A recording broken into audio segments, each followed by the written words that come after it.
Sitting on the porch on a warm spring day, breathing in the scent of lilacs and lavender, and enjoying the taste of cold lemonade in my mouth, I found it hard to accept the idea that anyone would want to live any other way. But of course, people do want that. They do it all the time.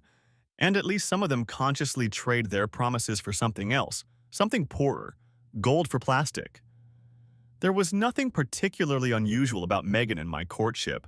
We met right after college, dated for a couple of years, fell in love, and got married. There was no drama, and almost everyone who knew us said they were sure we would get married from the moment we first met. We may not have been a modern Romeo and Juliet, but most people thought we were a great couple, and our time together was easy and fun, and we never got tired of each other, at least that's how it seemed to me. I don't think our life as a married couple was particularly remarkable, but I was happy. She worked at a publishing company, and I got a good job as a programmer at a software development company. We rented half of a duplex and saved up for a house. We had 2 cars, a big TV, and pet fish. We enjoyed the usual things, going to the movies, dining out, dancing. We made plans for the great American dream, and as soon as we had enough money, we were going to start a family. We talked about our future as if we were ordering it from a catalog.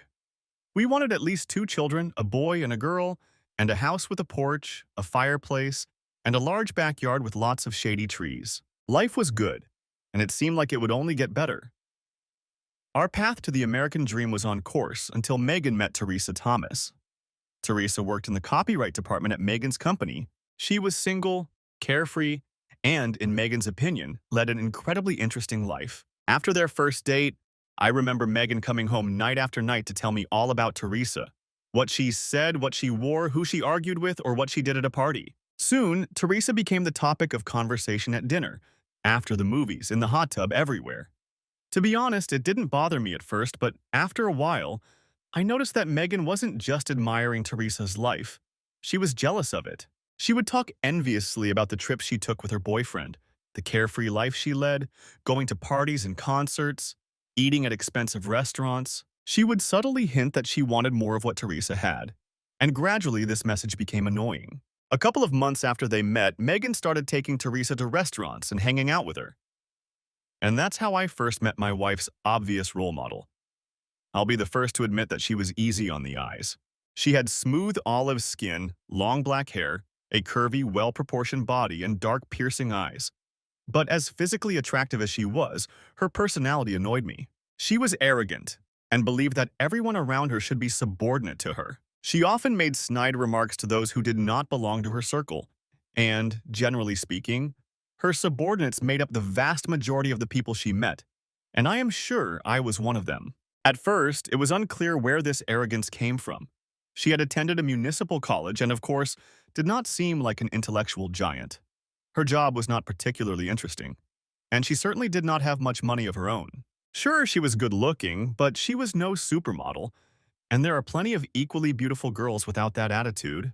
Honestly, all I could conclude was that her sense of superiority was directly linked to her idea of being associated with the upper class. She had a habit of constantly discussing the opinions, habits, and possessions of the group of people she associated with, all of whom were directly or indirectly connected to a local tycoon named Gabriel Putnam.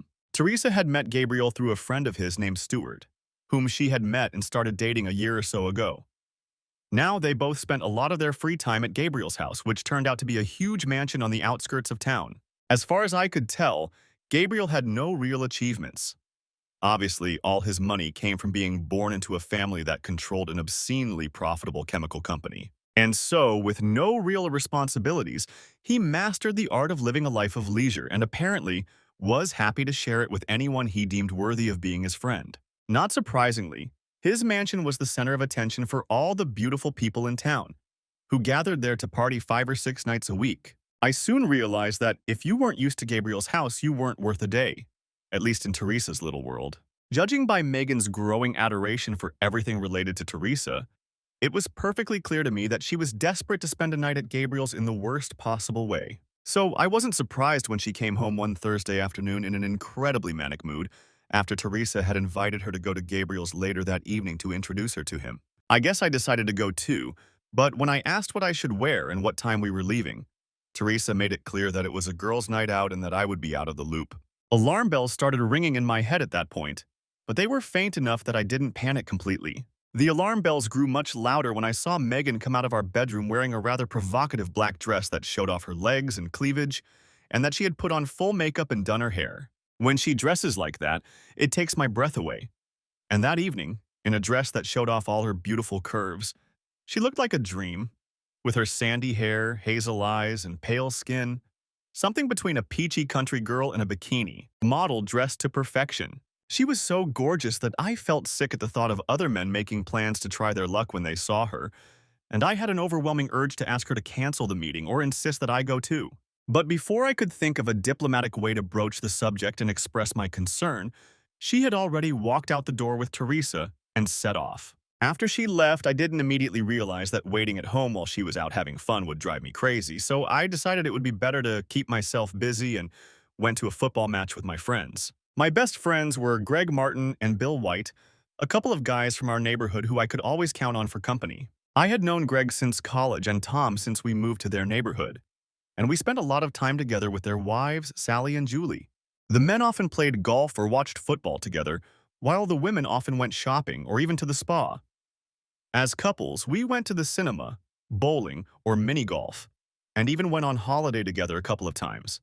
An evening watching football with them was nothing out of the ordinary, but the fact that we showed up at their house without Megan definitely stood out, and Sally and Julie wondered what was going on.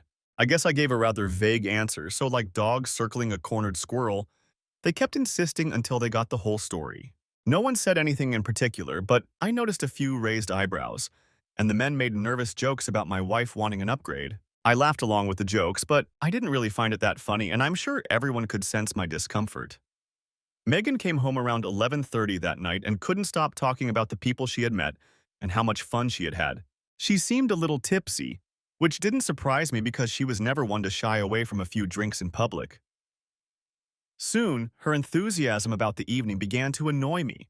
Of course, I understood that she was having fun and enjoying herself, but after listening to her talk for several hours about the people she had met at a party where I was not welcome, I gritted my teeth and decided to change the subject.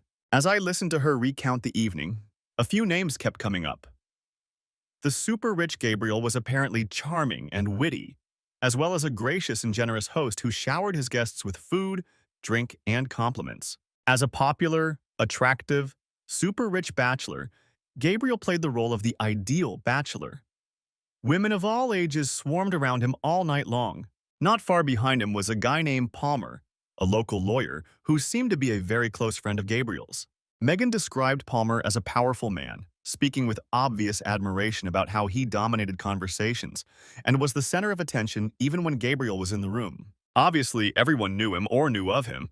He was quite a popular guy, and judging by Megan's smile and excitement when she recalled that evening, she was very flattered that he spent so much time talking to her. Then there was Teresa Stewart's boyfriend, who, according to Megan, seemed a little younger and a little more playful. I think Teresa couldn't take her eyes off him all evening, but that didn't surprise Meg because public displays of affection seemed to be the norm for Gabriel. I listened to her talk about how wonderful the next few days had been, and a couple of times I was tempted to say how ridiculous I thought it was to disparage a bunch of socialites and their acolytes, but I decided it would sound bitter, or envious, or both. In the end, my responses must have worked, because she finally returned to the conversation about the mansion and its perpetually interesting residents and visitors. About a week later, she received another invitation. This time, I insisted on going with her, and felt some relief when she didn't object. The mansion was on the outskirts of the town, and was a huge pseudo-classical monstrosity with porticos and ornate columns, statues, fountains, and a huge lawn. A long driveway led up to the house, along which and on the adjacent lawn were parked what must have been 25 cars. Once inside, Megan showed me around. The mansion was enormous, and the party was in full swing. People were eating in the dining room, chatting in the huge living room, playing pool in the games room, sitting in the jacuzzi, swimming in the pool, or watching films in the media room. People were everywhere, talking, laughing, gesturing, drinking, and touching each other. Finally, we found Gabriel and Palmer with half a dozen other people in a cubicle off to the side of the main hall. She introduced me, and they seemed nice enough. Gabriel and Palmer looked to be about 40 years old, both well-tanned, wearing expensive clothes, cologne, and the like. They both had the easy, confident manner of men who feel completely in control of their surroundings, and they moved from conversation to conversation with incredible ease and confidence. In general, they both greeted me warmly, chatted a little, asking about my work and education, and then politely moved on to more interesting conversation partners, mostly pretty girls, including Teresa and my wife. Perhaps I looked a little lost, so someone brought me a drink and invited me to sit on the sofa next to them, where I sat down with Megan and a group of 4 or 5 socialites for what seemed to me to be a mind-numbingly boring conversation about the advantages of holidaying in Venice over Florence, followed by comments on the appropriateness of the behavior of a number of clothing models. I tried to concentrate, but after half an hour I had lost the battle with boredom. Remembering the room with the TV and the baseball game, I whispered to Megan that I was going to look around a little more, and she nodded in agreement. I spent the rest of the evening watching the game in high definition with another guy who was trying to wrap himself in duct tape. By the time the game ended, he was snoring, and I was more than ready to find Megan and head home. But finding Megan wasn't so easy. She wasn't in the den, or the dining room, or the living room, or any of the large rooms off the main hallway. For a moment, I thought the only bedrooms were upstairs, but on my way to the stairs, I spotted her in one of the small courtyards behind the kitchen and dining room. For a moment, and only for a moment, I felt relieved to have found her, but the relief drained out of me like water from a toilet when I fully realized what was happening. Megan was standing by the fountain, pressed close to Palmer. He was holding a drink in one hand and had his other arm around her waist. He laughed at what she said, took a sip, then lowered his head to kiss her neck. She laughed when she saw what he was doing and, with a half-serious effort, gently pushed him away with her free hand. My heart felt like it was about to burst, and I rushed out the door into the courtyard and was at the fountain in seconds. Hey, what the hell is going on? I shouted, pulling his arm away from Megan and roughly pulling her aside. Megan looked shocked, and Palmer responded with a surprised look that turned into something that amused me vaguely. I'm just enjoying your wife's company, nothing to worry about. Stop enjoying yourself, you idiot. She's married, you know, and we don't do things like that. I think he was trying to look conciliatory, but all I saw was a smirk. Megan started to blush when I looked at her, and I decided it was because she was embarrassed about being caught in such a compromising situation. I realized I was wrong when she hissed in my ear. Matt, don't be a jerk. Palmer is a friend and one of our hosts. You're overreacting. Seriously, you're putting me in an awkward position and you need to apologize right now. I was stunned. I had no response, so I muttered something about how he'd get a broken jaw before he got an apology, and continued to escort her from the terrace through the house and to her car. We were both furious and didn't speak for most of the drive home. Finally, she turned to me and said, "What the hell was that, humiliating me in front of my friends?" I replied, "What the hell were you doing kissing a guy in public?" We weren't kissing. We were just flirting a little, and I don't see anything wrong with that. You're just being overly sensitive, that's all. This argument continued throughout the car ride, the walk up the driveway to the house, the entire time we were getting ready for bed, and right up until the moment we both pretended to fall asleep. I was shocked by her behavior, but completely stunned by her defense.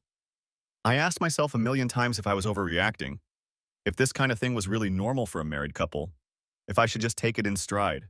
But I couldn't, and I was struck by the fact that she considered behavior that was clearly out of bounds for me to be normal. How could we see the situation so differently? The next morning, things were still a little chilly, but the situation had improved enough that we were able to talk to each other. I thought about having a big conversation about the previous night, but I felt too lazy and decided to leave things as they were. In fact, I probably convinced myself that she was so embarrassed by her behavior that she decided to downplay it. Otherwise, there would have been no point in defending her actions. But when she got another invitation to Gabriel's house on Saturday, I quickly dismissed any thought that she would go. We had already agreed to go to Sally and Greg's barbecue, which I thought would be much more fun, and it would have been very rude to cancel. Besides, I was still reeling from her behavior on Thursday and didn't want to give Palmer or any other guy another chance to get my wife. Not surprisingly, Megan wasn't too happy with my decision and spent the entire morning sulking and arguing. Her mood didn't improve at all when we arrived at the barbecue, and she refused to talk to anyone. She drank more than usual, answered in monosyllables, didn't laugh or even smile, and sat alone whenever she could. Finally, when she was alone in the house, I went inside to talk to her face to face. "Hey, what the hell, Meg? You're really ruining the party." Sally just asked if you were sick, and I had to tell her you were in a bad mood. I know you're mad at me, but don't take it out on everyone else. You need to come out and at least try to have some fun. She gave me a sour look and said she wanted to go home. I asked her again to stay and try to have some fun. And then she exploded.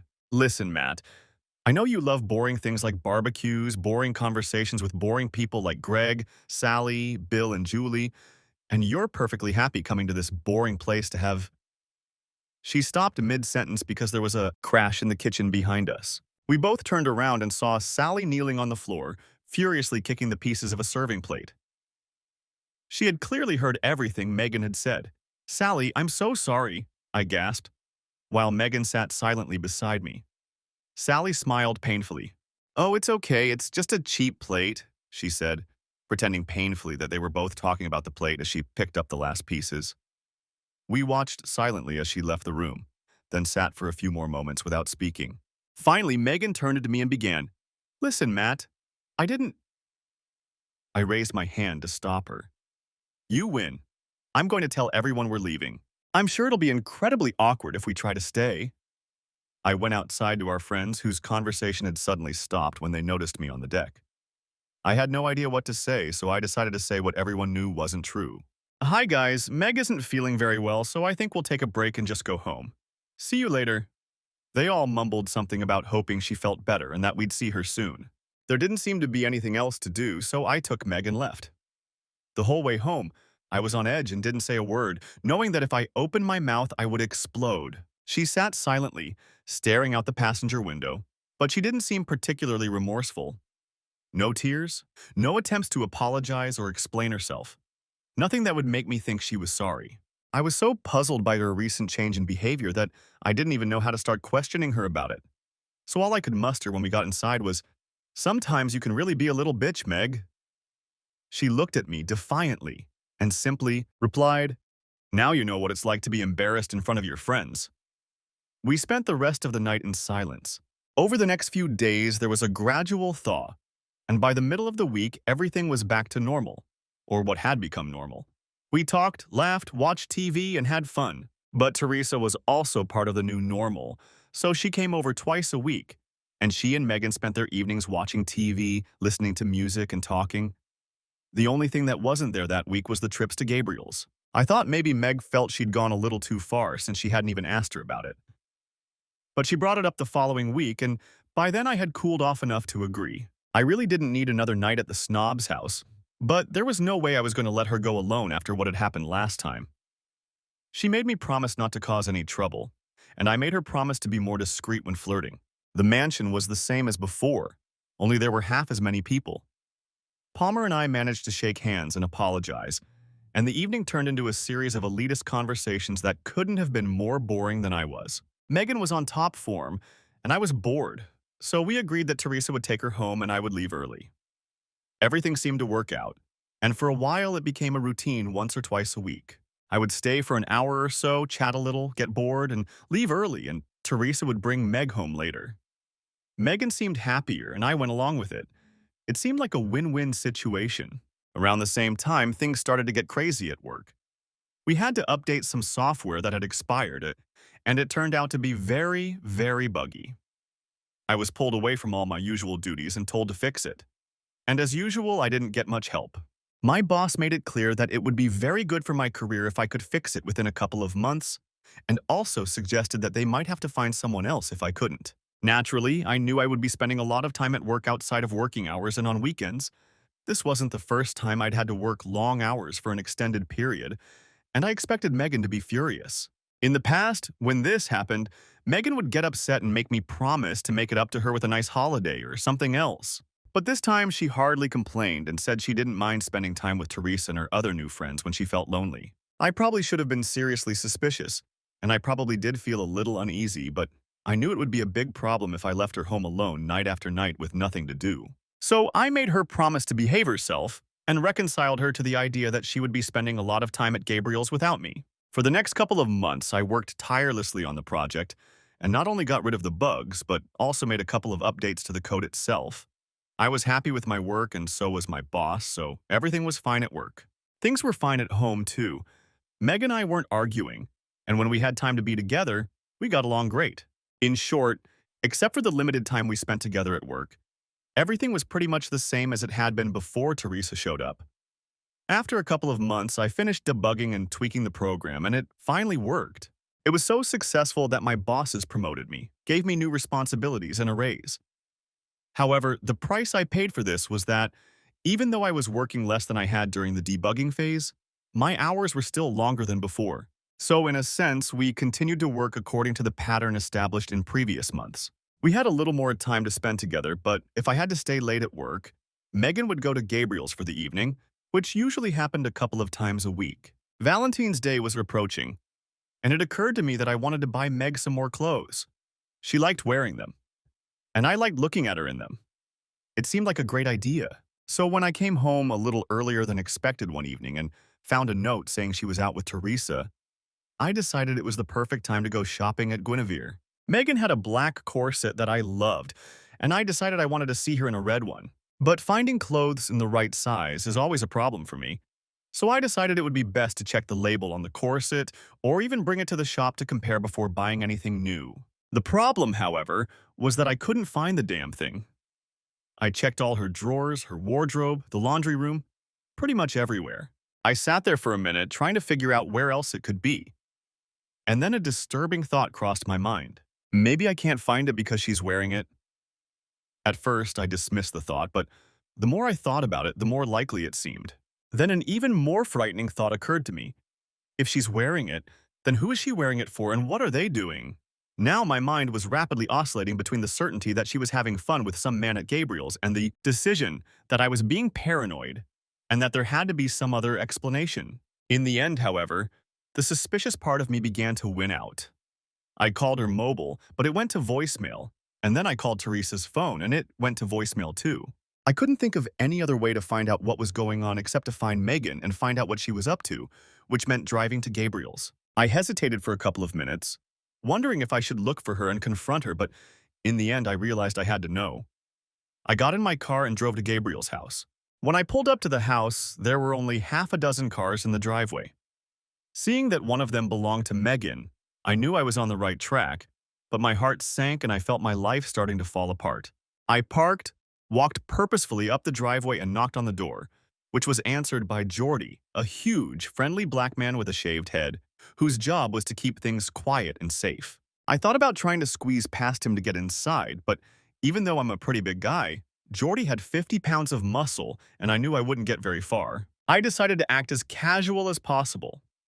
I said hello, chatted a bit, and pretended to be happy to see him. He recognized me from previous visits and didn't stop me when I walked past him into the house. As casually as possible, I started looking for any sign of Megan. I checked the patios, hallways, and living rooms. When I walked into the kitchen, I saw Teresa and Stuart sitting at the table, drinking wine and eating some kind of cheese. They were both dressed in robes, and Teresa's hair was uncharacteristically unkempt. Everything about them seemed post-coital. When I entered the room, she looked up, her mouth opening in surprise, and a hint of concern flashed across her eyes. "Teresa, where's Megan?" I asked as calmly as I could. "I'm not sure she's here. I thought she might be at home," she replied nervously. I snorted and laughed incredulously. "Try again, Teresa. I know she's here." While Teresa was trying to come up with another lie, she gave herself away when I saw her gaze nervously shift to the staircase, which I knew led to some of the guest rooms upstairs. I unclenched my jaw, moved quickly towards the stairs, and started climbing, 2 steps at a time. "Matt, stop! Matt, don't!" Teresa was almost begging. At the top of the stairs was a hallway with half a dozen doors on either side. I had no choice but to try them all. I cautiously opened the first door and saw a lump lying on the bed in the darkened room. My eyes adjusted and I realized it was just some guy dozing.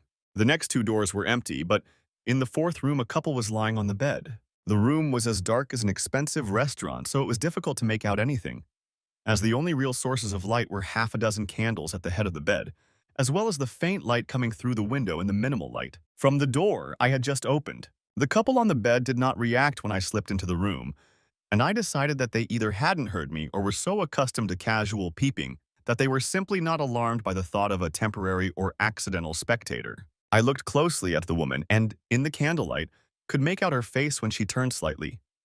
She looked very much like Megan.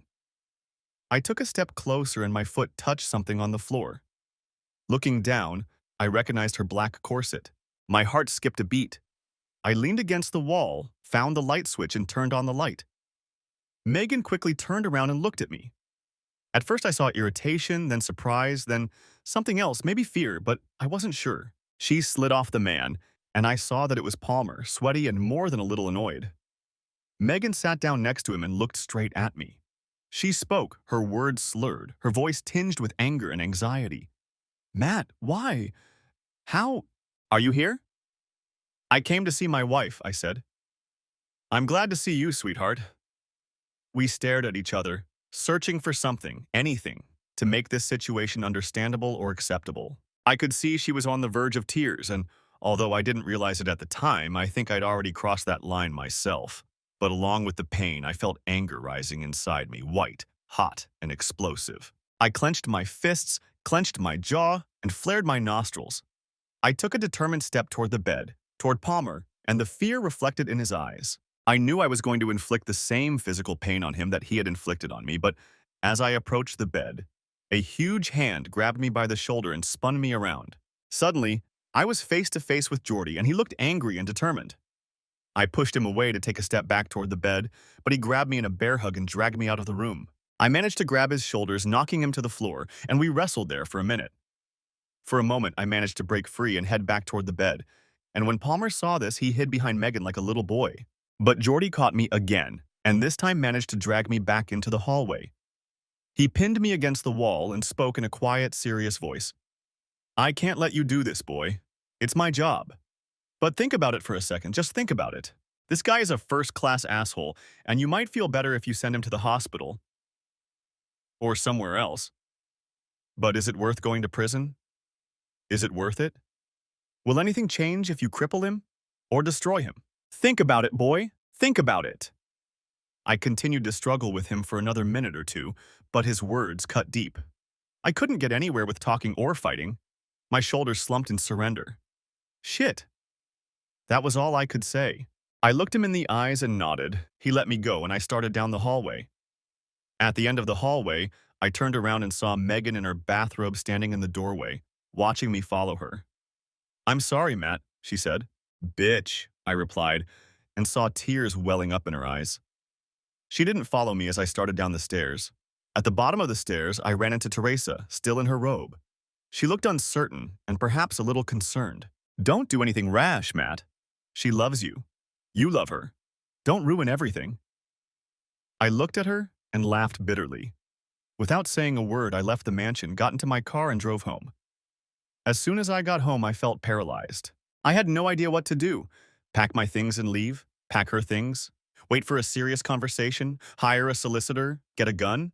Lying on the sofa and staring at the ceiling, I obsessively and unproductively weighed the merits of all the options, my mental indecision playing out against a backdrop of confused emotions of anger and heartache. Time flew by and I was still lying on the sofa when, about an hour later, Meg came home. Her arrival saved me from having to decide what to do next. A serious conversation was the first step. She was tearful and wearing no makeup, but her hair was damp and I could tell she had found time to take a shower. I stood up when she entered the living room and she sat down cautiously in the armchair opposite the sofa. She looked at me with sadness and uncertainty, and I thought that maybe she thought I was going to start the conversation. At that moment, I didn't know what to say, so I looked at her expectantly. "Matt, I'm sorry you saw that. I know how much it hurts, and I'm so sorry. I never, ever wanted to hurt you like that. You know that, right?" I processed the few words she had just said. "I'm sorry you saw that. I'm sorry I hurt you." I didn't hear any regret that she had done it, or even a hint that it was a mistake she would never make again. It took me a moment to gather my thoughts and respond. "Well, that hurts. It hurts a lot." I looked at her to gauge her reaction, but nothing changed. I realized that I needed to know what she was really thinking, what she was planning, because any plans I had were completely dependent on her. I felt like she held all the cards. "So, Meg, what are you going to do? Pack your things and move in with him? What?" She looked shocked and responded aggressively. "No, Matt, God, no." She paused. "I love you. I love being your wife. I hate that I hurt you. I want everything to stay the same." I could see she was being sincere, but something about the way she said it bothered me. What do you mean, you want everything to stay the same? She looked down, biting her lip and running her fingers over it. I got the feeling she wasn't sure what she wanted to say. Listen, Matt, you're very emotional right now, and I don't think this is the best time for this. You're damn right. I'm damn emotional right now, and I want to clear something up. I practically spat the words at her. She seemed to flinch a little at my aggression and anger, but her eyes never left mine. Okay, so what do you want to know, Matt? Well, for starters, what the hell is your relationship with Palmer? Are you in love with him or something? And again, what exactly do you mean when you say you want to leave things as they are? She still looked uncertain and awkward, but now I saw something else in her eyes, something like a challenge. I wouldn't say I'm in love with him. Not the way I'm in love with you. Maybe it's something like love, but love? What the hell is love, Meg? The love a married woman can feel for another man? What is that? Because I'd really like to know? You can love more than one man, Matt, and not just in one way. I'm married to you, but I'm not locked in some emotional prison where I can't turn to others. For God's sake, Megan, what the hell are you talking about? Turning to others? I just caught you in a bed with another man, not handing out free food to the poor, or buying Christmas presents for mom and dad. What kind of love allows a married woman to sleep with another man? She looked as if she was searching for the right words. I was furious. My impatience was growing, and I think she realized that her answers were only making the situation worse. Our relationship means a lot to both of us. I enjoy his company, and he enjoys mine. He fills my life. What the hell are you talking about? I was practically shouting at this point. You sound like you don't even feel sorry for messing around with him. You sound like you think this is normal, acceptable behavior. Normal, Matt? Normal. What the hell is normal? Now she was getting a little aggressive, and the way she defended herself with defiance and anger confused and upset me. Is it normal to artificially limit all your romantic feelings to one person for your entire life? Is that normal, Matt? Yes, I think so. I mean, it's considered normal to sleep with the person you're married to. You save that kind of love. For your husband. It's normal, Megan. That's what married people do. That's what they're expected to do, for God's sake. I sighed heavily and looked at her incredulously. I continued. My God, Meg, it sounds like you want this to continue, that you want both of us at the same time. Is that what you mean when you say you want everything to stay the same? You can't seriously believe that's possible. Listen, Matt, as I've already said, you're very emotional right now, and you're not in a position to assess the situation rationally. She waited a second, probably thinking I would interrupt, but I let her continue. My relationship with Palmer does not and will never affect my relationship with you. There is no real reason why I can't have a close relationship with both of you. And if you love me and care about my happiness, I think you'll sacrifice your pride, which is the only thing you'll have to sacrifice. And let me see Palmer. She spoke in a measured voice, and her words sounded as if she were reciting a rehearsed speech. Maybe she was, but even so, I had trouble understanding what she was saying. That's unbelievable. Matt, couples do this all the time. Maybe, but as far as I understand, those people aren't really committed to each other and aren't even married. You know that. You know, I don't understand this whole open marriage thing. In fact, you used to think the same way. I'm not talking about open marriage where we date and have fun with whoever we want. You could be lying to me because I'm pretty sure I saw you having fun with Palmer. I don't want to sleep with anyone. I just want a relationship with Palmer and you. I want to be your wife and his what? His whore? His party girl? What? She bit her lip, thinking. I don't know. Maybe his mistress. I want to be your wife and his mistress.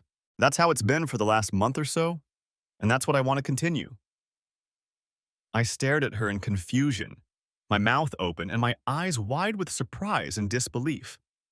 Finally, I found the words. His mistress? You want to be his mistress? You know, Meg, this isn't the 18th century. We don't live in Versailles, and Palmer isn't some lord or something. Now I stood up, took a step towards her and pointed at myself. And you know what else? I'm not some weak dandy who's willing to put up with this shit. I'm not going to flush my self-respect down the toilet just so you can play Marie Antoinette or whatever the hell you want to be. At that moment, I was so angry, confused and upset that I felt completely out of control. I couldn't take it anymore and knew that if I continued to argue with Meg, the situation would most likely get even worse. For the first time in my life, I understood how a man could hit a woman, and I didn't want to cross that line. Oh, you know what, Meg? I finally said, heading for the door. I'm leaving. I rushed out of the house, got in my car, and started driving aimlessly around town. I ended up stopping at a bar and had a few drinks, but that only made me feel worse. By then, it was well past 2 in the morning, and my mind was racing with memories of my argument with Meg. At that point, I really wanted to stop thinking about it, and I knew I needed to sleep. Benadryl always knocks me out, so I bought a few pills at a pharmacy and checked into a motel.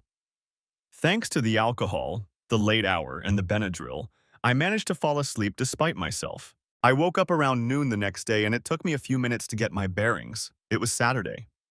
I didn't have to go to work. I stayed at the motel because I had a fight with Meg. The fight was because she wanted to continue sleeping with her lover. I felt a wave of nausea wash over me. My heart skipped a beat and my thoughts raced. Feeling terribly lonely and rejected, I tried in vain to make sense of the situation. Almost passing out from the excitement, I realized that I desperately needed advice and perspective. I needed a friend. Like a robot, I drove to Bill and Sue's house. When I arrived, they immediately knew something was wrong. I looked and sounded like a wreck, which was very appropriate because that was exactly how I felt. Bill brought me a beer, and we sat down together in the living room. Even though the argument with Meg was all I could think about, it still took me a while to tell Bill what had happened. It hurt to tell him. It hurt my pride. It hurt to admit that the woman I loved wasn't who I thought she was. It hurt to admit that another man could claim her. Bill listened carefully to my story. He didn't rush me or ask questions, but throughout my story, he shook his head in disbelief. I was on the verge of tears and stopped several times to pull myself together. How are you feeling? Will you be okay today? I don't know, Bill. Honestly, I feel like shit probably, but I think I'll be okay. How do you feel about Meg? Disappointed? Devastated? Resigned? What? I thought for a moment. A lot of things, I guess. I'm angry at her for what she did. I think I'm also kind of humiliated. She knows I'm not going to put up with her having a lover. She knows that. That's why I think she really left me for some other guy. Bill shook his head. She didn't leave you, Matt. She left herself. She left who she used to be and became someone else. She hasn't been the same person for a long time. That's what I think. That's what Ted thinks. And that's what the girls think. The Meg you married is not the woman she is today. That made a lot of sense, and I nodded, thinking about his words. Bill patted me on the knee, stood up, and said, "Wait a second." He went into the kitchen, came back with a card, and handed it to me. It was the business card of a solicitor named Charles Taylor. Listen, I don't know if you need this, but I think you should at least think about some legal issues. This guy is pretty good, Bill explained. He helped my brother-in-law with his divorce, and I think he can help you too. As far as I can tell, if it comes to divorce, you two won't have much to fight about, so you may not need a lawyer. But if her boyfriend is a lawyer, I think you'd better call someone like this guy to even the odds, just in case. What he said made sense, and I told him I'd call Taylor on Monday morning. I stayed with Bill and Sue until almost midnight, and, declining their invitation to stay the night, drove back to the motel and collapsed into bed. The next morning, I drove home to pick up my clothes and belongings. Meg wasn't there, and she left a note explaining that she had tried to call me but couldn't because I had left my mobile phone at home. She asked me to call her and said she had taken her things and moved out so I wouldn't have to. She spent half the page apologizing for how I found out and trying again to explain how she really thought we could save our marriage even though she was having an affair with Palmer. She promised that I would get all the attention and love I needed. At the end, she asked me to call her so we could talk some more. I thought about what she had written. I thought about how she had become. I thought about her request to talk, but I didn't see the point. I didn't call. I didn't answer her calls. I watched television without understanding what I was watching, listened to music, curled up in a ball, and tried not to cry. Eventually, I managed to get some sleep and put the worst weekend of my life behind me. As planned, I called Charles Taylor on Monday morning. I managed to arrange a meeting for a few days later and carved out a couple of hours at work to see him. Fortunately, his office was very close by, so getting there and back was no problem. Taylor mainly dealt with divorce cases and, from what I had heard, usually achieved good results for his clients. He wasn't a scorched earth type of guy, but he had a reputation for protecting his clients' interests without going to war. I was angry, of course, but I figured that if I was going to seek legal recourse, I wanted to make sure I didn't burn any bridges in case Meg changed her mind and I changed mine. We moved on to the facts of our marriage. How long we had been married, what we had in the bank, how much I earned, how much Meg earned, what we owned.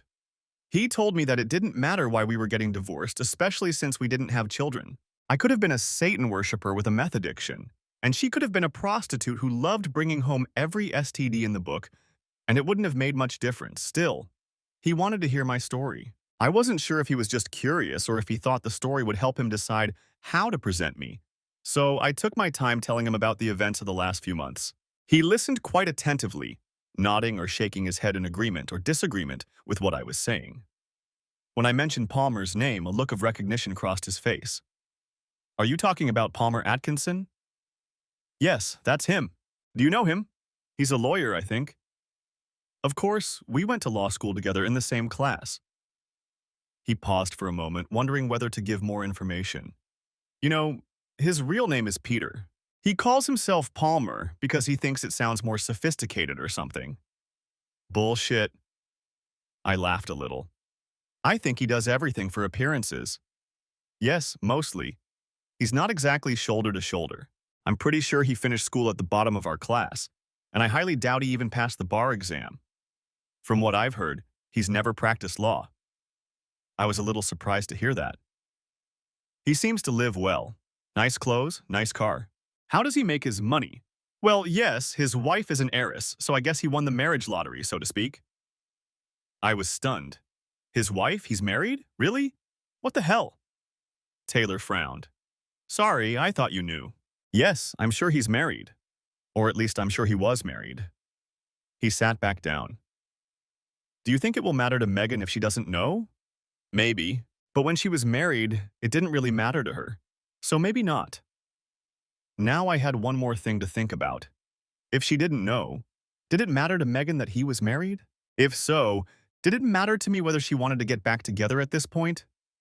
I wasn't sure about either until I remembered something she had said during our argument. Couples do this all the time. She knew. She knew. And it didn't bother her. I spent the next few days in constant, enforced isolation. I turned off my mobile phone and refused to answer calls at home.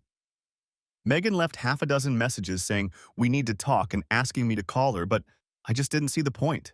I read the letters she sent. She wrote long, complicated, rambling notes, trying to get me to see things from her point of view, painting a picture of how our life together wouldn't be that different if she had outside interests, and that I would be free to do what I wanted, without her interference. She mentioned that she considered her relationship with Palmer to be self-limiting, that it was something she needed for a while, but that she couldn't know for sure how long it would last. I continued to be perplexed, writing that this was not a side hobby like a knitting circle and that such behavior would not occur to most married men. She completely ignored what other couples did, arguing that we should not be slaves to convention, and wrote again that her relationship with Palmer would not take anything away from us. She tried to compare her physical relationship with Palmer to the full-body massage I gave her on a holiday we took about a year after our wedding, saying that it was different from what we had, neither better nor worse. She went on to say that he shared interests with her, such as traveling and cultural events, which I did not share, and that her relationship with him helped her pursue those interests. She claimed that her relationship with him was similar in some ways to the ones I had with Bill or Greg, because we had shared interests in sports that she couldn't share with me. At that point, I was so upset that I stopped responding and, as with her phone calls, began ignoring her emails. I felt I had to do it. It felt like we were speaking different languages. About a week after my visit to Charles Taylor, Teresa came to see me. She showed up right after I got home from work, dressed casually in jeans and a winter jacket, sunglasses, and a knitted hat. I decided not to invite her in. "What do you want, Teresa?" I asked sharply. She gave me a look of restrained hostility. "Why aren't you talking to Megan?" "I think we've said everything we needed to say, Teresa. At this point, I have all the information I need, and I don't want to hear any more about her relationship with Palmer, how she wants to be his whore, and how I should be very happy to put up with this shit. I have to wonder what kind of woman Palmer's wife is if she agrees to this shit." I used a deliberately harsh tone, trying to make Teresa understand that I was hurt and angry and not in the mood to make up in any way. She wasn't fazed. "You know, Megan actually knows his wife, Matt. They get along great. In fact, they understand each other very well because she's had a few boyfriends herself. She lets Palmer do what he wants to be happy, and She gets the same in return. She's just not the possessive asshole that you are. Teresa paused for a second, then softened her voice a little. Listen, Matt, Meg loves you, and you love her. And just because she's interested in another guy, you're letting your ego get in the way and trying to ruin a beautiful relationship. No one is going to be happy if you keep this up. Really, Teresa? That's all you can do? That's pretty much the same argument Megan used last week, so I'm a little curious. Are you using her words or did she use yours? I really wanted to know the answer to that question. How much of this was Teresa's influence? And how much was some hidden fantasy that Megan had always had but I just didn't know about? Either Megan had mutated into another Teresa, or this alternate personality had always been there, just waiting to emerge under the right circumstances. However, Teresa didn't give me any clue because she completely avoided answering the question. What difference does it make whose words she uses? The point is that just because you can't accept that Megan has needs that you can't satisfy, you're willing to destroy your entire relationship. That's very sad. I knew she was trying to hurt my feelings when she said I couldn't meet Meg's needs. And to be honest, she was right. But calling my disagreement with her affair pathetic was too much. Anger and disappointment had been building up inside me throughout our conversation, and now it all came pouring out like a red-hot geyser as I launched into a tirade of bitter and hurtful words. Pitiful? Is it pitiful that I expect fidelity from my wife, seriously? How about this, Teresa? How about the idea that someone who can't keep their wedding vows is pitiful? How about the idea that the real way to destroy a supposedly loving relationship is to have fun with someone outside of it? Teresa looked like she wanted to say something, but I was already on the verge of exploding. And since we're talking about needs, what if Megan has a need that neither I nor that asshole Palmer can satisfy? What then, Teresa? Would she get a third lover? And if that wasn't enough, would she get a fourth? Hell, maybe she should just put her needs on a website and find the perfect asshole to satisfy every one of them. How about that, Teresa? She could find one guy to have fun with, another who's really romantic and would woo her, and some rich guy who would buy her all kinds of expensive things. Teresa finally interrupted. Don't take it to such ridiculous extremes. Why don't you just accept reality and decide what she wants right now? She seemed to be trying to calm me down, sounding reasonable or sophisticated, but I didn't believe it. I'm sorry, but Megan crossed the line when she decided she needed two men and expected me to accept it. It's not right, Teresa. It's just not right. I paused for a second to catch my breath, and when Teresa didn't respond, I continued. And what about my needs? What about the fact that one of my needs is to have a faithful wife who is committed to me, enough not to fool around with other guys? How am I supposed to satisfy that need in this little relationship you've created for Meg and me? By the end of my second tirade, Teresa was visibly upset. I repeat, Matt, what the hell is going to change for you personally if Megan spends some time with another guy other than a blow to your pride? Are you really going to make Megan choose? Because I really don't think you can make her give up Palmer right now. And even if you could, she'd be angry at you forever and probably end up dating him or someone like him anyway. Why make her make that choice? Why can't you be happy with what you have now, with what you've had for the last couple of months? Were you really that unhappy?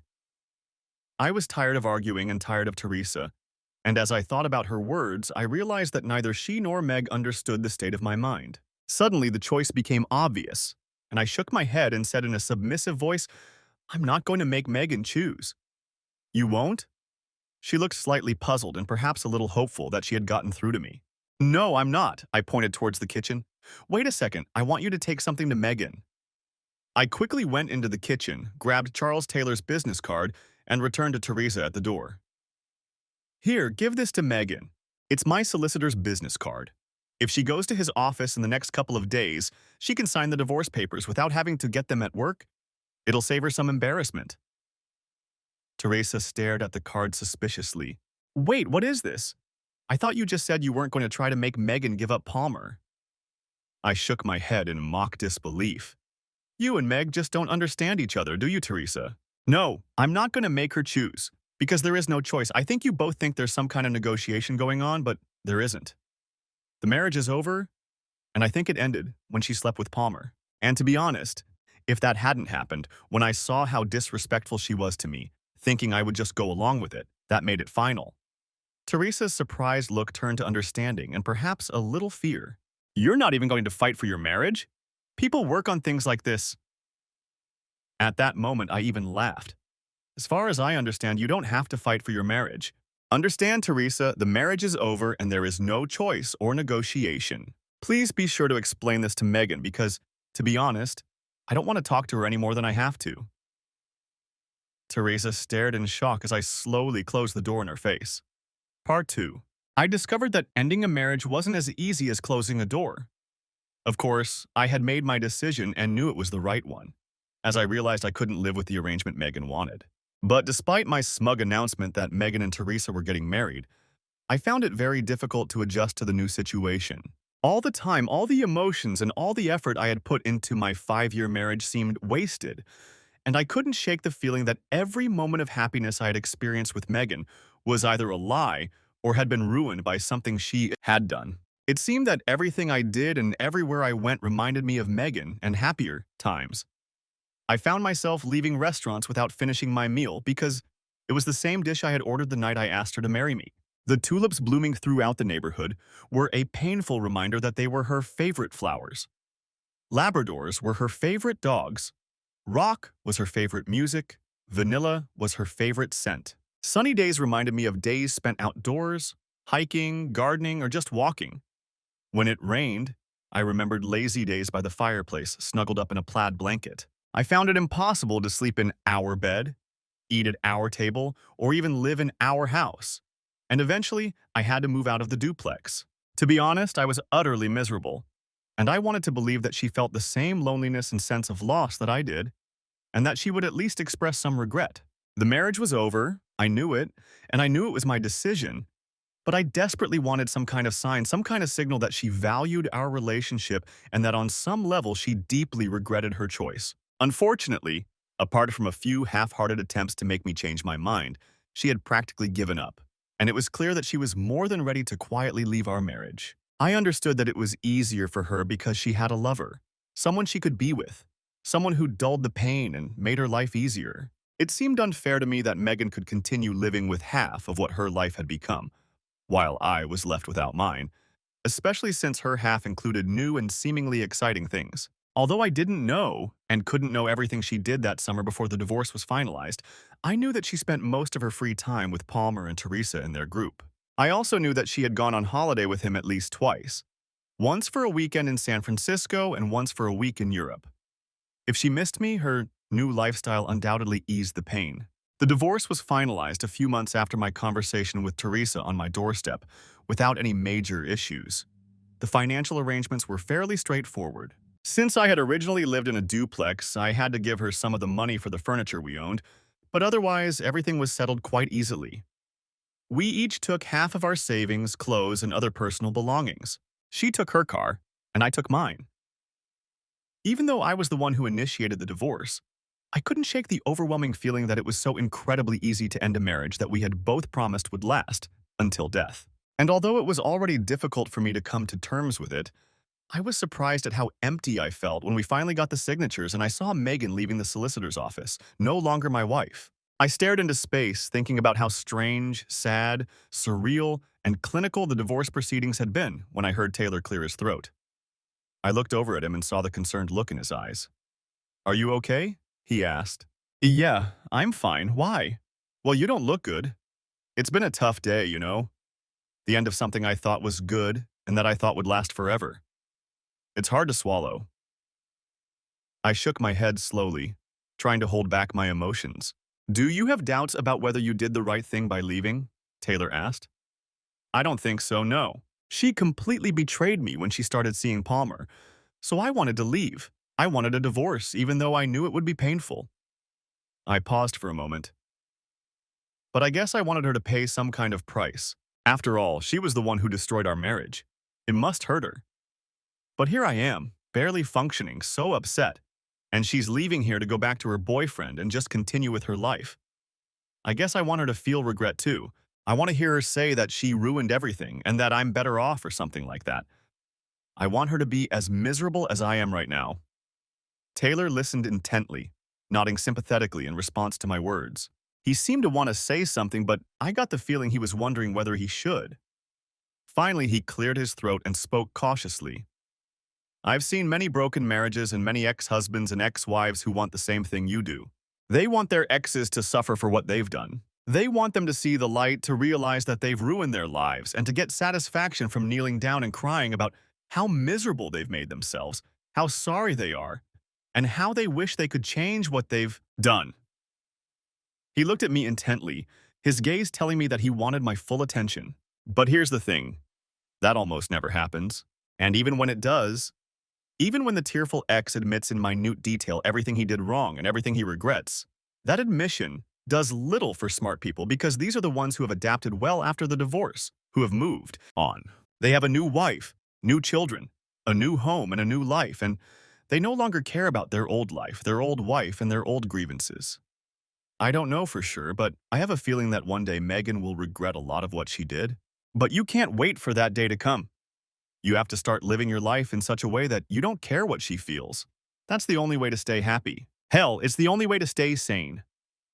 At first, I didn't follow Taylor's advice, although I thought about it a lot over the next few weeks as I wandered through life trying to adjust to the huge, gaping, emotional wound Megan had left me with. That wound demanded my attention, reminding me of my loneliness, her betrayal, and my apparent failure as a husband and as a man. At its best, it was like a caged wolf, growling for attention and threatening to pounce if I let it out. At its worst, it was like a fatal injury that caused unbearable and unrelenting pain until it consumed me entirely. At work, I was almost unapproachable, writing code in silence, never talking or smiling at my colleagues. When I was with friends, I was moody, almost aggressive, and brought a dark cloud of uneasy gloom into their homes. When I was alone, I stared at the television, at the words in a book, or at the ceiling, waiting for the clock to magically bring me closer to something resembling happiness. When I slept, it was only after crying. This went on for weeks, maybe months. I wanted to follow Taylor's advice. I wanted to stop thinking about Megan and just be happy. I wanted a new wife, a house, a child, and a dog. But I couldn't figure out how to make that happen. I felt like a man without clothes, tools, or even a map, sitting on an ice floe in the middle of the ocean, just wanting to get home or at least get warm. How do you force yourself to be someone you're not? To feel something you don't feel? In the end, I think it was my friends who started to break the ice for me. Over time in their company, I began to enjoy the things I used to enjoy. Playing games, playing sports, going hiking, going to the cinema. They were kind enough to continue to put up with my moods and worked tirelessly to do everything they could to bring me out of my melancholy. And so every week I talked more, smiled more, and eventually laughed more. One evening, after we had dinner and played a couple of video games, they all ganged up on me and insisted that it was high time I started dating again. In mock agony, I accused them of trying to get rid of me and that they wanted to dump me and my problems on some poor, unsuspecting girl. They pounced on me and issued an ultimatum, an offer they thought I couldn't refuse. They had 6 tickets to a concert I really wanted to go to. One of the tickets was mine, if and only if I could convince a girl to go with me. Of course, they knew I might try to trick them into going to the concert, so there were a few conditions. She had to be single and not from the area. She had to be around my age, so I couldn't invite one of the old widows from work. And she couldn't take money in exchange for a date, which pretty much ruled out my first plan of asking one of the working girls from downtown. I had a pretty brunette with a nice figure at work who I was friends with, and it turned out she was free and willing to go. I felt awkward at first, but we ended up having a good time. The concert went great, and afterwards we went for a bite to eat and a few drinks, and I even felt comfortable enough to ask her out on a date. We saw each other a few more times, had a good time, and although we both knew we would never be a couple, talking to her gave me the courage and boosted my ego to keep trying. Over the next few months, I gradually started going on dates with some regularity, and soon I was going on dates almost every weekend. I found that several girls at work, at the gym I went to, or at a few parties I attended were more than interested in me. Their attention and interest really made me feel better. Although I enjoyed their company, I didn't, and perhaps couldn't, form a serious relationship with any of these women. I became quite close with some of them. At the same time, I found time to spend with my friends. We did the usual things, and they asked me about all my latest dating adventures. Sally and Julie were particularly interested in who I really liked and who I was thinking of getting serious with, and they were invariably disappointed when nothing came of it. I assumed that sooner or later they would try to take a more active role in setting me up in a long-term relationship, so I wasn't particularly surprised when, after going to watch the Super Bowl, I discovered among two other couples a pretty girl about my age who just happened to be there to watch the game but ended up being my date for the evening. Her name was Leanne. She had strawberry blonde hair tied back in a ponytail, which accentuated her cute round face with a slightly upturned nose and a few freckles. She was short, probably a whole foot shorter than me, and had a slim figure. She had a lazy, toothy smile and was very easy to talk to. I didn't realize right away that she either really loved football or was very well coached by Bill and Greg, because she said all the right things at all the right times. This made it easy to strike up a conversation, and it wasn't long before we were chatting, arguing, and joking about what was happening on the field. But by the end of the game, the conversation had moved beyond football, and we started talking about work, ourselves, and life in general. She was a nurse who had grown up in the area and worked at the local hospital, where she had met and become friends with Julie, who was also a nurse. To my surprise, I also learned that she had a boyfriend named Danny, who was one of the hospital's accountants and was out of town for the weekend. From what she said, I gathered that they had been in a fairly serious relationship for some time and were essentially engaged. But for various reasons, they had both decided it would be a good idea to take a step back and rethink things. She spoke about him in a clinical, almost dispassionate tone, as if trying not to say anything that might cause her to become emotional or embarrassed. So, since their relationship was no longer strictly exclusive, and she was feeling a little lonely on Super Bowl Sunday, Julie invited her over. This news, of course, took me by surprise because I had assumed that Julie and Sally would try to set me up with very available women. When she left after the game, the women began the inevitable questions about what I thought and whether I would invite her out again, and I brought up the fact that she had a boyfriend. Julie tried to explain. Well, as Leanne said, they were in a serious relationship for a while, but now they're not, and they both date other people from time to time. But she still has a boyfriend, and she made it clear that they were almost married. There's a very big difference between almost married and married, Sally replied firmly. What about almost married and completely single? That's also a very big difference, I shot back. Julie snorted derisively. Come on, she's not almost married now. That was months ago. And to be honest, I think that ship has already sailed. How do you know? If it were over, she would have said so. And to be honest, I don't want to get involved with a girl who's one step away from a serious relationship. I don't think it's a good idea. Julie raised an eyebrow. You looked like you were having a good time. It can't be that bad of an idea. I had a great time, definitely, but that's part of the problem. I paused for a moment, then continued, trying not to hurt their feelings too much with what I was about to say. I just really don't want to get burned right now. Seriously, I really appreciate you trying to set me up like this, but I just don't understand why you thought it was a good idea for me. Julie looked thoughtful and a little surprised. We weren't setting you up. I laughed. Come on, 3 couples, a big show. Nowhere to sit except next to her. Don't try to fool me, it was an obvious setup. I'm telling you, Matt, we weren't setting you up. Julie paused and looked at me intently. We were setting her up. Huh? I replied as eloquently as I could. Julie smiled. Listen, Matt.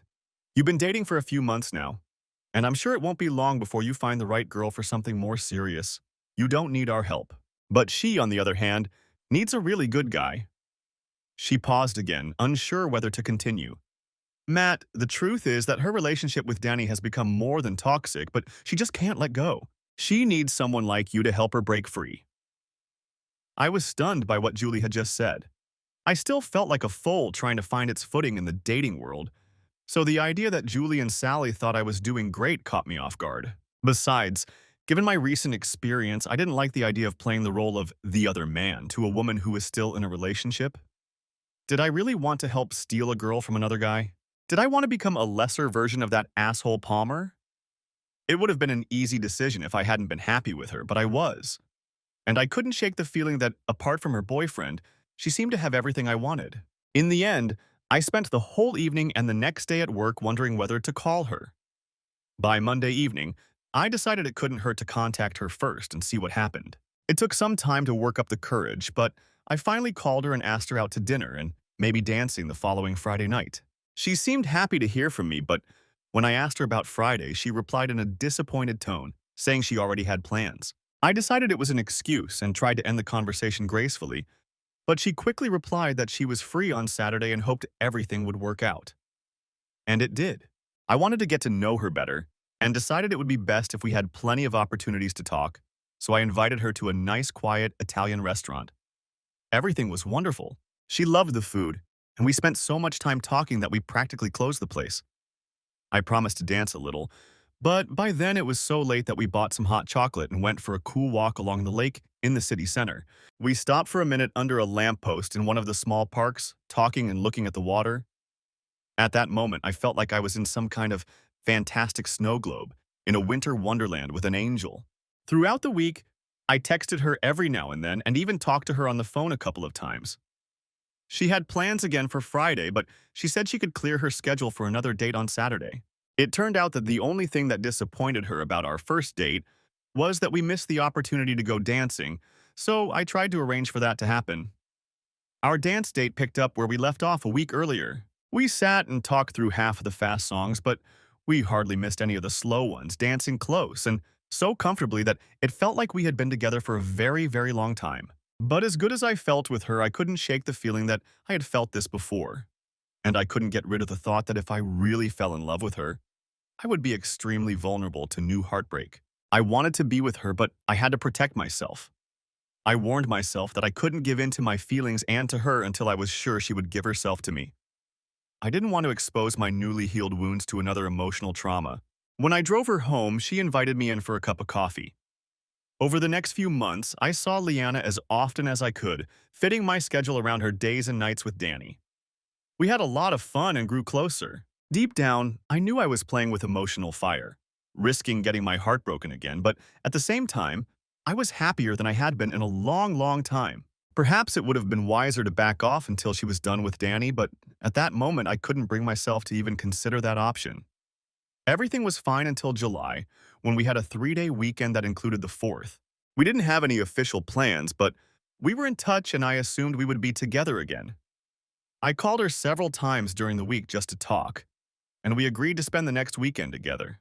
But on Friday afternoon, I called her to find out what time I could pick her up, and I immediately knew that our plans to meet were in jeopardy. She hesitated for a long time when I asked her what she wanted to do, and it was obvious that she had bad news she didn't want to share. When she finally told me, I felt like I had been punched in the stomach. The night before, Danny had surprised her with an invitation to go to Vegas. They were leaving right after work and wouldn't be back until late Monday night. She tried to reassure me, and I tried to be gracious, but I'm sure some bitterness slipped through. How can you not feel at least a little bitter when the woman you're in love with announces she's going on holiday for a few days with another man? It was a bad weekend for me, and I tried to pass the time by hanging out with friends, but mostly I was an emotional zombie and it felt like my life was starting over. I felt lonely and abandoned, and with the feeling that things couldn't get any worse, I imagined what they were doing, gambling, having dinner, walking hand in hand, getting closer. The images I created ate away at me and turned my gloomy mood into a midnight one. On Saturday night, I had a dream.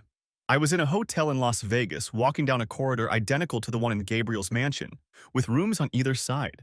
I opened several doors looking for Liana but couldn't find her. When I reached the last door, I heard noises and stepped inside. I was struck by a vision I had seen before. A woman turned on the light and jumped off a man. It was Leanne and Danny, but he looked like Palmer. She smiled at me and laughed. "Sorry, Matt, but you're not good enough to take care of a woman on your own." She turned back to Danny. My heart skipped a beat and I woke up sweating and panting like a dog in summer. On Sunday morning, staring at the ceiling in my bedroom, I reluctantly realized that chasing Leanne was making me almost as miserable as I had been during my divorce. I had to stop the bleeding and move on. I couldn't afford the emotional price I knew I would pay if I allowed myself to fall completely in love with a woman, only to lose her again to another man. If I couldn't control her feelings and actions, I could at least control my own. I had to put a tourniquet on this relationship. She called me late on Monday night when she got back, but I didn't answer then. Or when she called several times on Tuesday. I guess I was being a coward because I didn't want to tell her about my decision, but on Wednesday I forced myself to talk to her. "Hi, Matt, I've been trying to call you. Is everything okay?" I was cautious and careful with my answers. "Yes, everything's fine. How was Vegas?" She didn't answer right away, and I suspected she was trying to come up with the right answer, something truthful that wouldn't hurt me too much. It was fun. A little gambling, dinner. We caught a couple of shows and stuff. Not the best time of year to go to Vegas, though. It was really hot. The conversation continued, but I wasn't very talkative. I think she was waiting for something, maybe an invitation to meet up, but I didn't offer. Finally, she asked when we could meet for a date or just hang out. I took a deep breath. Well, Leanne, I don't know. I think it would be good if we took a step back. Maybe give each other some space. I heard her sigh softly on the phone. Her voice was slightly shaky. Why, Matt? Leanne, listen. I don't think I'm comfortable continuing this relationship. I had a really shitty weekend. And to be honest, I just don't think I can handle this kind of thing at this point in my life. I've been through a lot of emotional pain over the last few years, and I can do without that. I heard a snort and a small cough. I see. So you're just angry at me for going to Vegas? I'm sorry it was last minute. I didn't know what to do. Danny already bought the tickets, and Leanne, it's not that you went away for the weekend, I interrupted. It's that this trip finally made it clear where you stand with Danny.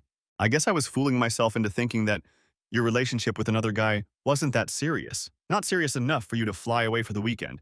But now I'm not fooling myself anymore. I continued. I guess I thought your relationship was fading, that it was something ordinary that I could live with. But looking back on the last few weeks and the trip, I can see that's not the case.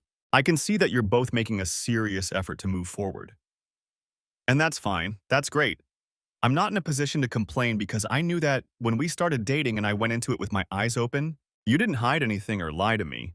But still, I think maybe I misunderstood that being the other guy isn't right for me right now, so I should step back. Think about it, Leanne. Maybe it'll be good for you, too. You won't have to juggle schedules or make excuses, and I won't be a barrier between you and Danny. She listened to me, letting me finish, breathing unevenly as if trying to suppress sobs. Finally, when I stopped, she said, Is that what you think? That you're some kind of obstacle? That you were just some other guy I used for fun or something? When we were together, what did I do to give you that impression? I don't know, Leanne. I don't know what you think of me or of us. So please tell me, who am I to you? Because honestly, I can't figure it out. She started crying. I was trying to get to know Matt. I thought we were trying to figure out who we were, who we could be. My heart ached to see her so upset, but I reminded myself what this conversation was supposed to be about and repeated my version. Look, I'm not trying to be a jerk or give you an ultimatum or make you feel bad, but I can't keep going like this.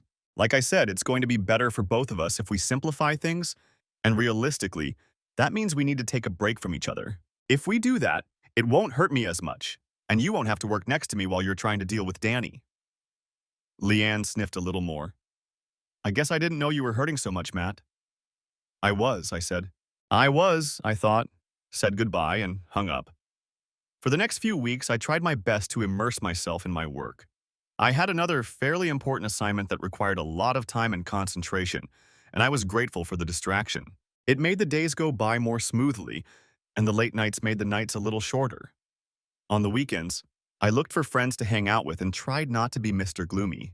Julie and Sally took me seriously, even though they gave me a hard time at first.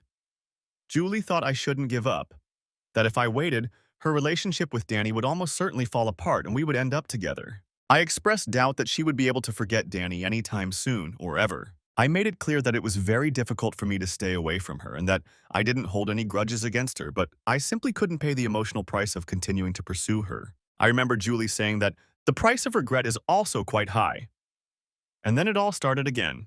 The loneliness at night, the pain, the thoughts of the woman I cared deeply about spending time with another man, the attempts to numb the pain by working hard and pretending that rooting for my favorite baseball team and playing video games was enough to make me happy when I was at home. I was miserable.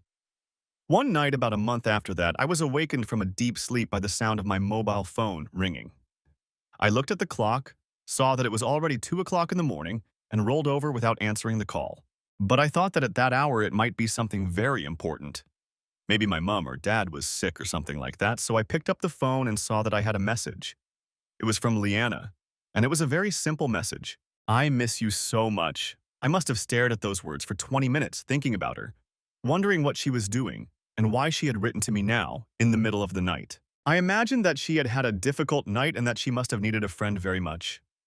Suddenly, my self-imposed exile seemed pointless. I was lonely, unhappy, and obsessed with her. And she wanted to be with me so badly that she sent that message at that hour. She hadn't betrayed me. She just couldn't give me the reassurance I needed because I had allowed myself to become even more attached to her. I sent her a reply. I miss you too. I called her the next day, and after a few awkward moments, we talked as if nothing had happened. We talked and texted throughout the week, and eventually I asked her out to dinner. This led to more dates and more time together, and soon we were spending several nights a week together. She was still seeing Danny, but her dates with him became very irregular, and a couple of times she even canceled on him to be with me. By this time, it was mid-September, and we made plans to go out on Friday night for dinner and the last outdoor concert of the summer. After the concert, we walked through the park holding hands, talking, laughing, and kissing. Around midnight, we went into a late-night coffee shop and drank a quiet drink, holding hands across the table, unable to take our eyes off each other, talking non-stop. Eventually, it got so late that we had to end the date, but neither of us wanted to say goodbye. I desperately wanted to drive her home, but I knew that if I did, we would almost certainly end up in bed together. And without her firm promise to be exclusive, I felt it would be a mistake to make myself too vulnerable. She was disappointed when I said I'd better take her home, but she made me promise we'd see each other later since it was early Saturday morning. It wasn't hard to promise. Leanna took the first opportunity to take advantage of my promise. She showed up unexpectedly around 8 in the morning, laughed at me when I opened the door in my old robe, unshaven and with messy hair, and announced that she was going to start the day right. She said she wanted to demonstrate her culinary skills, and while I showered and shaved, she made a couple of omelets and hash browns. Over breakfast, we chatted animatedly and playfully argued about what to do that morning. In the end, we decided to visit the planetarium and spent the morning and part of the day watching presentations about the stars and planets. Around midday, we grabbed a bite to eat at a nearby sandwich shop and then took a short walk in the nearby park. The conversation dragged on a bit, and in the ensuing silence, I noticed that Leanne was biting her lip, thinking about something she clearly wanted to say. Her indecision made me wary because I didn't want to hear anything complicated. "Matt, I need to tell you something," she began. "Do I want to hear it?" I choked out. She looked thoughtful. "Some things, probably not. But I think I should tell you about—" She paused, clearly trying to find the right words. My heart was beating a million miles an hour. She started again. "Listen, Matt, you never asked me what I did with Danny when we were dating. You know, physically. And I appreciate that. It was polite, and it would have been really awkward to talk about. But I want you to know that we didn't sleep together that often. Maybe once or twice a month, no more than that, since we started dating." Hearing her talk about sleeping with Danny, even if it wasn't often, hurt. But now I could breathe easier. I didn't want to hear about what she was doing with Danny, but what she was saying was much easier to hear than what worried me most, that she had decided to be exclusively with Danny. She looked straight at me, her eyes meeting mine. "The thing is, the last couple of times, even before Vegas, I really felt like I was cheating, that I shouldn't be in bed with him, that I shouldn't be doing this to you. That night, the night I wrote to you, Danny was really strong, and I just couldn't do it. I had to say no. He got a little angry, and I asked him to leave, and he did, but he was very upset. All I could think about was how I wanted you to be there, to hold me and make everything better. I wanted to be with you, and even if I couldn't, I wouldn't cheat on you." Now I could breathe easier. Her confession brought me relief, and as if by magic my mood improved, I smiled and even felt a little dizzy. I wanted to say something incredibly romantic. I wanted to impress her with the depth of my feelings and give her something she would remember forever. I wanted to be Keats. Don Juan and Cyrano de Bergerac rolled into one. But at that moment, all I could think of was to say, "Will you come back to me?" She was still breathing heavily, looking at me with bedroom eyes and hugging me as if she didn't want to let go. But then she said something I didn't expect at all. "Let's meet there in a couple of hours. I need to take care of something first."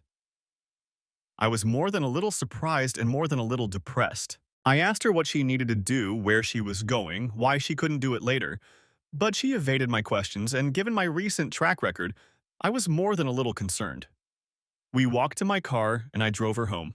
She ran to her car, got in, and drove away without going into the flat, driving as if she had been shot. Her sudden departure had me thinking a million miles an hour. Naturally, I decided she had better things to do than be with me, and I felt pretty crappy about it. In the space of 10 minutes, I went from being confident she wanted to be with me to being unsure of anything. I went home, grabbed a beer, threw myself on the sofa and started watching some old film. Two more beers, a ham sandwich, another old film, and I was convinced I was going to spend another night alone, when suddenly my front door burst open. It was so loud and unexpected that I jumped up from the sofa, thinking it was the cops or something worse. Liana burst into the living room, wrapped her arms around me and kissed me. "I missed you," she said. I went to Danny's. After saying that, she looked at my face, no doubt seeing the look of utter confusion there. "It's not what you think." I had to tell him it was over. "We've been together for a long time, Matt, and I didn't want to do it over the phone." He deserved to hear it face to face. To do anything else would have been cowardly. I felt relieved, but I was still confused. "But you had to do it tonight?" "Yes, Matt, I had to. And I did it for you. For us." A few minutes later, we were in bed. Over the next few days, Liana moved into the duplex with me. She hung her clothes where Megan's clothes used to be, along with her cosmetics and shoes. We ate together, watched TV together, and slept together. It felt like marriage. And after a few months of this, I didn't see any reason not to make it official. I asked her to marry me at the same Italian restaurant where we had our first date, and she responded by throwing herself across the table to hug me, spilling water on the tablecloth and staining my shirt with red sauce. On Thanksgiving, we went to her parents' house so they could meet me. Obviously, they were a little concerned that Liana had moved on so quickly, and they were also a little worried about my divorce. They stopped worrying when they saw us together, and after Leanne privately told them about the circumstances of my divorce. I was nervous, but I think I made a good impression. And by the end of the weekend, her family treated me like an old friend, and her parents were already asking about our plans for children. Liana and I didn't want to wait to get engaged, so we got married in a small country chapel on a crisp, snowy Saturday in February. It was a small, intimate wedding attended by family members and a few close friends.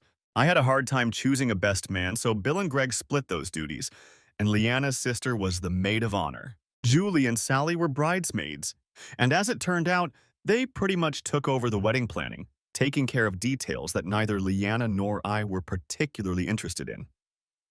The day after the wedding, we flew to St. Thomas and had a very peaceful and memorable honeymoon. We had such a good time that we promised each other we would return, perhaps for our 10th wedding anniversary. Over the next few years, Leanne and I saved money and eventually bought a house. It was a 4-bedroom house with a beautiful porch and a large yard with trees and a flower bed. On the day we closed on the house, Leanne announced that she was pregnant, and by the time we finished renovating the interior, a baby boy had arrived in the freshly painted nursery. With Tommy's birth, our lives changed, but I couldn't have been happier. We were becoming the family I had always dreamed of. Shortly after Tommy was born, there was a shooting at Gabriel's house.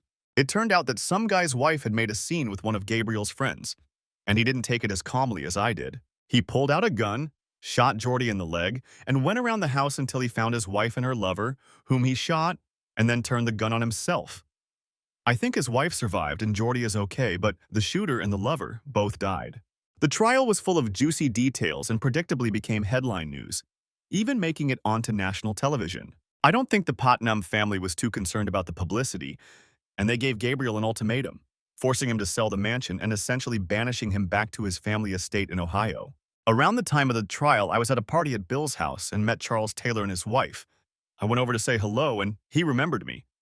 We talked a little, and he seemed genuinely happy for how things had turned out for me. As I was about to leave, he smiled and asked what I thought of Palmer. To be honest, I haven't thought about him in a long time. What do you mean? Oh, well, I guess you haven't heard, but he's divorced. His wife finally left him for cheating? No, it's funny. They had this, open marriage, and I guess she eventually got tired of Palmer and fell in love with one of her boyfriends. Anyway, she had an ironclad prenup, so Palmer was completely safe when she left him. And what happened? Did he and Megan? No, I don't think so, he interrupted. He had to leave town to find a job, and I'm sure he left alone. It turned out he had no skills as a lawyer, which should surprise no one. I think he works 9 to 5 at his brother's hardware store in Pittsburgh. Funny, isn't it? Yes, I suppose. A bit unusual, isn't it? Taylor laughed and winked at me. I remembered what he had said to me in his office on the day of my divorce, and I realized how right he was.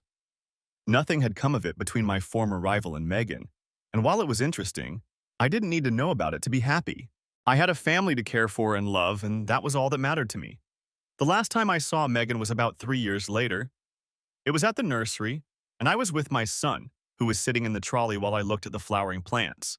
Leanna, who was 7 months pregnant with our second child, was looking at the trees on the other side of the nursery.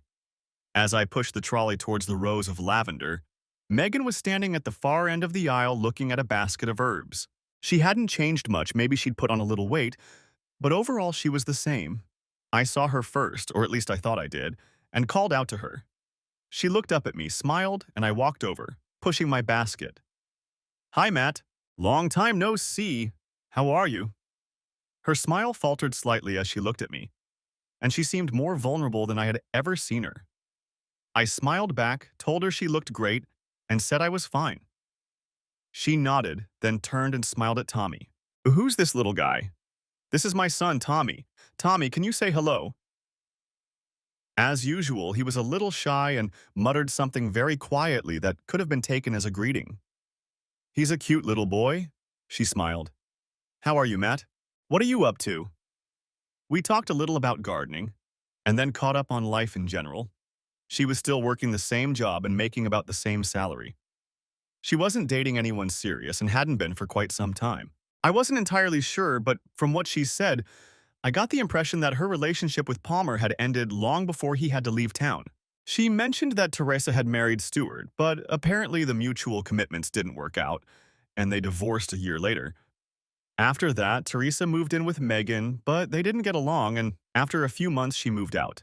So now Megan was living alone in a small flat in the city center, where there wasn't much greenery. She said she bought herbs to plant in a small window box and envied the large garden I had.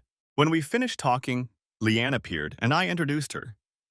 We chatted for a few more minutes, then said goodbye, and Leanne and I left the hotel and walked to the car. But as usual, Leanne had forgotten something and ran back to the shop while I drove to the exit. A couple of minutes later, Leanne came out of the shop looking a little worried. I asked if she was upset, but she quickly put on a smile and shook her head, saying she was just trying to make sure we hadn't forgotten anything else. We went home and spent a typical spring day gardening and fooling around. Eventually, Tommy, Leanne, and I settled on the porch swing, drinking lemonade, smelling the lilacs, and listening to the sounds of the neighborhood. Leanne broke the silence. "So, what were you and Megan talking about before I got here?" "Nothing, just gardening and stuff. I didn't really have anything to say. It was a little awkward, actually." "You didn't say anything bad?" "Of course not. Why do you ask?" I was puzzled. "Because when I got back to the shop, she was standing in the same aisle crying. I had to walk around her so she wouldn't see me. She looked really upset." I shrugged in response, not knowing what to say about it. But as I thought about it, I remembered all the plans Megan and I had made when we got married. Plans to have a house with a garden and trees, an unbreakable relationship, and a close, loving family. And I thought I could understand why our conversation had been so upsetting. I remembered the words Charles Taylor had said to me many years ago, that I needed to move on, and then I wouldn't care if Megan regretted her choice. In the end, I followed that advice, and it served me well, but it wasn't quite right because I didn't care at all how things turned out for her. I moved on and loved my life, my wife, my son, and my home. But when I looked out from the porch at the lawn in front of the house, hugging Leanna, Tommy on my lap, and breathing in the scent of lilacs, I realized what Megan was missing, and I guess that she knew what she was missing too. Perhaps a truly caring and kind person would not take pleasure in someone else's misfortune, but I couldn't help myself. Megan had traded gold for plastic, thrown away her dreams for momentary pleasure, and couldn't get them back. I pulled Leanna closer to me and smiled. The end. Thank you for watching. I hope you enjoyed it. Subscribe to my channel and watch the next video.